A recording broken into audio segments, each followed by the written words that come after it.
Hey guys, this is God of Politics. Welcome to a brand new video, but before we get started with this video, please like this video and subscribe to the channel. Also follow me on Twitter and join the Discord. Those are both linked down in the description.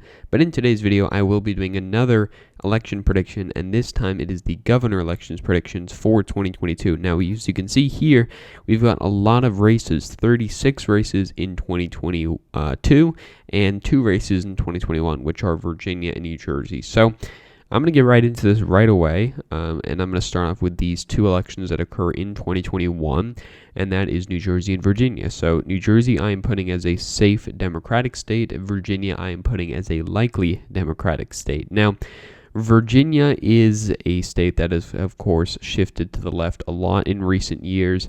Ever since Barack Obama won in 2008, it has gone blue at the presidential level since then. Democrats have won many straight governor elections. They've got both Senate seats. They flipped the House and Senate in 2019. There are some signs that they could actually lose some ground in 2021, however, and I believe that while this is possible, I don't think it's likely at the moment. Now, Glenn Youngkin, the Republican candidate, has really not ran a good campaign, and that has been to his detriment and to the Republican Party's detriment in the state of Virginia. And so I think that because of that, Terry McAuliffe will win by around 5 to 6 percentage points, maybe a little bit closer, maybe a little bit more. We'll have to see exactly what the number is. But as of right now, I think likely Democratic is a fair prediction. New Jersey, not really going to spend much time talking about it. Phil Murphy's a lock for this seat. New Jersey is a blue state, and we will see that again in November of 2021 and looking further forward in 2022 at the congressional level, and further forward than that, it's going to be a blue state. But getting into what I normally do in my predictions, which is starting off with the safe Republican states, I'm going to go to the 2022 elections now, where we will start with Idaho as a safe state, Wyoming. Alaska is an interesting state. You do have the former governor who is an independent running for this seat again, and we do a ranked choice voting. I don't think it's going to make much of a difference. It's still going to be safe Republican. South Dakota is an interesting state as well because you have Kristi Noem, who only won by about 4 percentage points in 2018 against the Democratic candidate. I don't think that it's going to be that competitive of a race in 2022. This was a race that occurred in a blue wave year. And I just don't think that it's going to happen again. Back in 2018, you had a very good Democratic candidate, Billy Sutton. Even if he runs again, he would probably lose by a safe margin. You're going to have a lot of fundraising for Kristi Noem, a lot of other factors. But again, it's South Dakota. We don't need to spend too much time talking about it. Nebraska is another safe Republican state. Oklahoma is a safe Republican state. Arkansas is a safe Republican state. Alabama is a safe Republican state. Tennessee and South Carolina, I'm putting as a safe Republican state. Of course, some people are saying that Joe Cunningham is going to do well in South Carolina. I don't really see it happening, to be honest. Vermont's going to be a safe Republican state. Massachusetts is going to be a safe Republican state. And I am assuming that Chris Newton is going to run for Senate. So at the moment, I am not putting that as a safe Republican seat. But if he does run for governor, then that will be a safe Republican seat. Now, the safe seats for the Democrats will include Oregon, as well as Hawaii, as well as Illinois, as well as New York, as well as Rhode Island. I'm going to put as a safe Democratic state, I should say. And that's probably going to be it for the safe states. I think I'll probably put Maryland as a safe Democratic state. You do have Peter Franchot, who's probably going to be the nominee here. Maybe you have someone like Tom Perez, who's the nominee, but I just don't think that Republicans are going to be able to make this race close. Maybe they bring it down to a likely margin, but again, that's not very likely.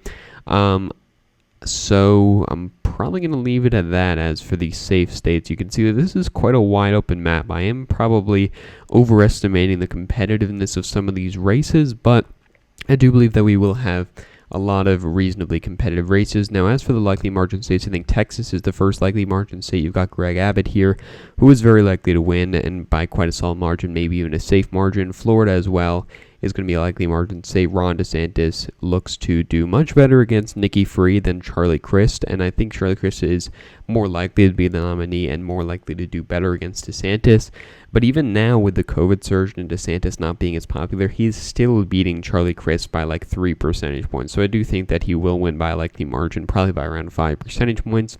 Ohio and Iowa, very similar states in terms of their partisanship and some of the swings that they've had in recent years. I think that you will have probably likely Republican results in these states in 2022.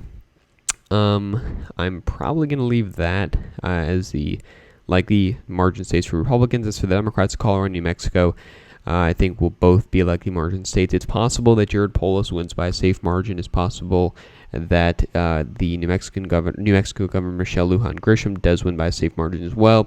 But I do think that due to the fact that this year probably will favor Republicans slightly more, or probably by a reasonable amount more than 2020, I do think that these races will probably be by a likely margin. I'm also putting California as a likely margin state just because of some of the uncertainty that we've got here. In the recall election, it's possible that Gavin Newsom does get recalled and he's replaced with a Republican. Most likely in that scenario would be Larry Elder. So even in that scenario, I think that the Republican would likely lose in 2022 when they're up against one other Democrat, because if Larry Elder wins, he's going to be getting like 30% of the vote, maybe even less.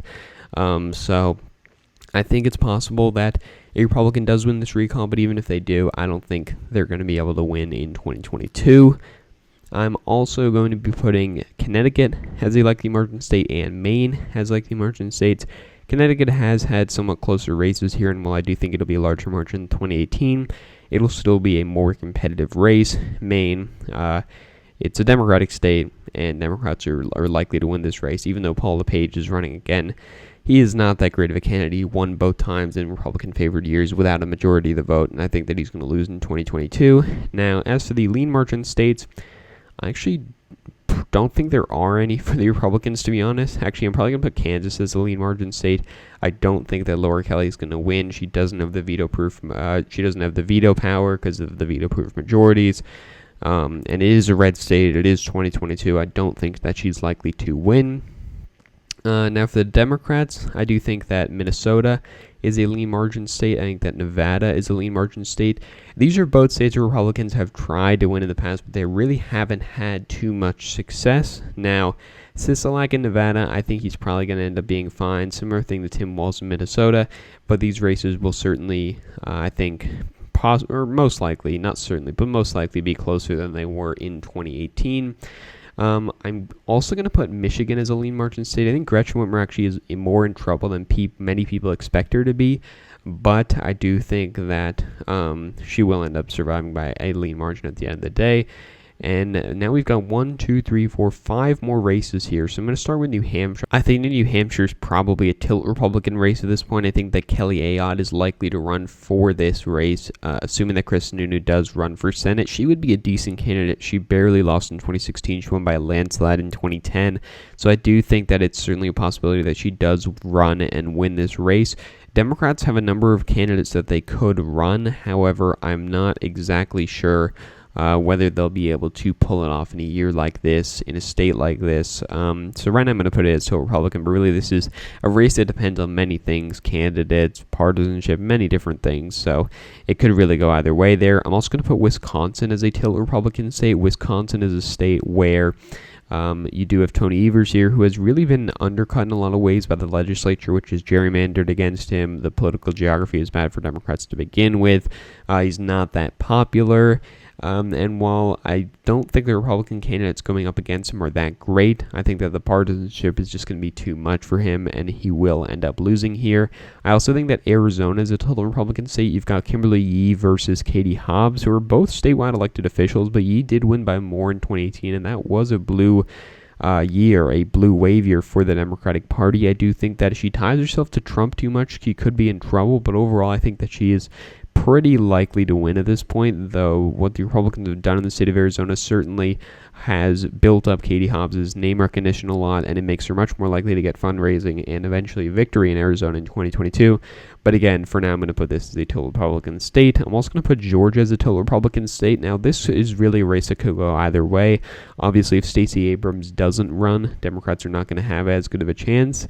If she does run and, Vernon Jones wins the primary, Stacey Abrams is much more likely to win in that scenario. But if it's Brian Kemp versus Stacey Abrams, it's going to be a very close race. That's what I am predicting it to be as of now.